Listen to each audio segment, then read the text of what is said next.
Most students spend weeks trying to rote memorize the Krebs cycle, only to forget it the minute they walk into the exam hall. Give me just 10 minutes and I won't just help you memorize it, I will install it into your long-term memory using the memory palace so you never forget it again.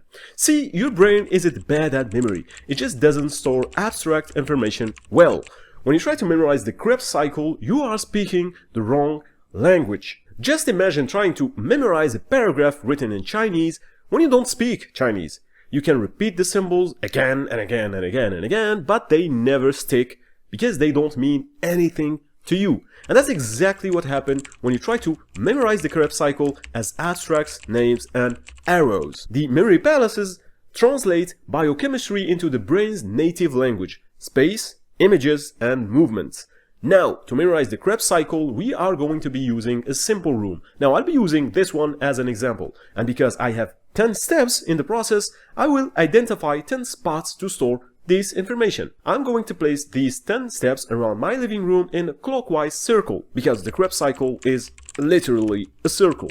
Once this is done, it's time to have some fun. I will take each step of the process and translate it into a strange, exaggerated, impossible image, because that's the language your brain actually remembers. This might sound hard at first, but remember, your brain is a creativity machine. You just have to train it a little bit. For example, the cycle starts with citrate. It's going to be very easy to turn this into an image. I will just turn citrate into citrus fruit. And I imagine some citrus fruit on the first spot in my room. It's not citrate, but I will easily remember the original word. The second step is cis-aconitate. This seems a bit hard at first, but it isn't. I'll just divide the word in 3 parts. We have cis, which remind me of sisters, acon, which remind me of a cone, and tate, which remind me of a bait. So I imagine 2 sisters with cones on their heads fishing.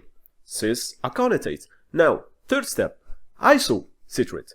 For this, I turn iso into a saw with eyes. Iso. Very simple. And for citrate, well, we already have an image for that. A citrus fruit. So, a saw with eyes eating a citrus fruit. At this point, I think you are starting to see the pattern. Now, the more you practice breaking down these terms, the faster this becomes and the more you will be creative. But before I move on to the next one, I need to point out something very important about the memory palace. For this video, I will be exaggerating the explanation, so I will turn every single part of the steps into an image. Now, you don't have to do this, because when it comes to using it for your own information, you don't have to go that far. You don't have to turn every single part of your information into an image. Your brain is very good at filling in the blanks. Usually, 1 to 2 images are going to be more than enough to find the original word, no matter how long or complicated it is. And let me explain what I mean by that with the 4th step. Oxalosuccinate. This one seems very complicated to turn into an image, but once again, we just need to divide the word in easy to manage parts. Ox remind me of a box. Allo remind me of a halo. So I imagine the image of a box with a halo. Now I will add eyes and hands and mouth to the box. Succinate is also very easy to turn into an image once divided. For me, it's just going to be suck on an 8. So we have suck on the number 8.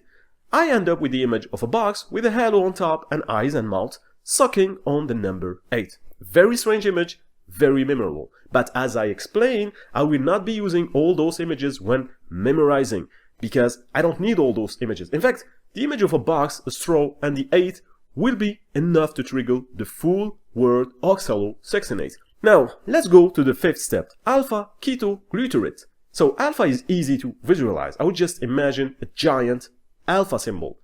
Keto remind me of a key. I use the sound here. And glue, well, it's glue. And the last part just remind me of a carrot, alpha-ketoglutarate. So in my 5th spot, I have the image of a giant alpha holding a key and a carrot that's stuck on it with glue. Now, before we continue, 2 very important considerations. First, those images make sense to me because, well, I created them, so they will be easier to remember for me. You should always try to create your own mnemonics, because the process of creating the image and thinking about it is actually part of the learning and memorization. And if you want to learn how to scale this system for complex medical topics, disease, drug mechanism, anatomy, I have created a 3 days medical memory palace challenge where I walk you through the complete process step by step, click on the link in the description to join. Alright, let's go back to our Krebs cycle, and now we are in the 6th step. We're gonna turn it into an image. So the 6th step is succinyl-CoA. For me, this is going to be very easy. It's gonna be a cow sucking on a vinyl record. Seems strange, but let me explain to you the meaning. The cow represents CoA. Once again, sounds. The sucking action is suck, and the vinyl record is cinyl. Succinyl-CoA. Let's go to the 7th step right now. Succinate. This one is going to be very, very easy to turn into an image. We have suck, which can easily be turned into the image of a straw, and nate, which remind me of a plate. But I'm going to go a little bit far in this one. I'm going to picture Andrew Tate, because it rhymes with Nate, sucking through a straw from a plate. 8th one is also going to be very easy, fumarate.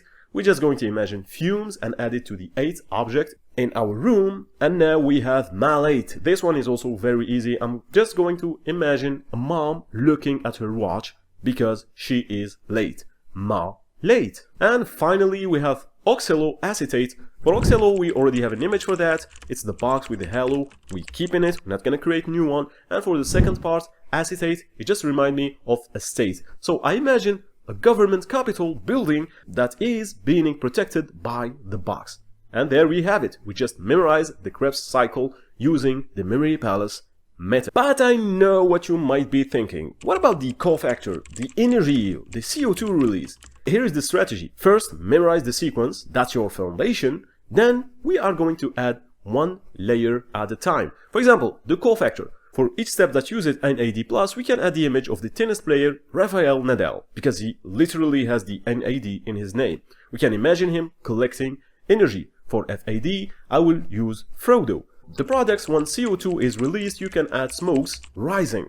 When ATP or GTP is produced, add energy drinks. For enzymes, those are actually easy. You won't need pictures because you can derive them from the substrate and reaction type. Most enzymes are named after their primary substrate plus the suffix ase, after modified to reflect the type of reaction. For instance, dihydrogenase for oxidation step that produce NADH or FADH2, hydratase for adding water, or synthetase for condensation or ligation reaction. Once you know those rules, you don't need to memorize enzymes name separately. But here is the key. Don't try to memorize everything at once. Mastering the cycle first, then layer in the details as needed.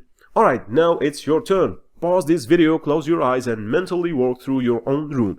Can you see all the 10 images we created? If you get stuck, it's easy. Rewind, strengthen that image, then try again in 1 hour, tomorrow, and in 3 days.